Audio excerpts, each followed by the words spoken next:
हैं वक्त से बोल और मैं हूं आपकी होस्ट मोमिन शहबाज। नजर डालते हैं आज की अहम तरीन खबरों पर। खबर शामिल करते हैं डस्का से। डॉक्टर फहद महमूद की रिपोर्ट के मुताबिक अंजुमन खिदमत खल्क रजिस्टर्ड डस्का का 7वां माहाना इजलास सदर मियां सईद अहमद सराफ की ज़ेर सदारत जच्चा बच्चा अस्पताल पस्टोर रोड डस्का में मुनक्किद हुआ। इजलास में गुज़श्ता कार्रवाई और मालियाती रिपोर्ट की मंजूरी दी गई, जबकि मरहूम हाफिज अब्दुल गफ्फार की खिदमत को खराज अकीदत पेश करते हुए इनके लिए दुआए मग़फ़िरत की गई। शुरा ने गवर्नमेंट हाई स्कूल डस्का में गदागरी के खिलाफ आगाही प्रोग्राम की कामयाबी इनेकाद पर सदर अंजुमन को मुबारकबाद दी। अस्पताल में मरीजों की सहूलियात में इजाफे की तजवीज़ पर भी गौर किया गया।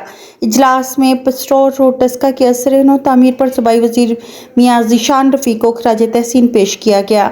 आखिर में मौलाना मोहम्मद अयूब खान की दुआए खैर के साथ इजलास इख्तिताम पजीर हुआ।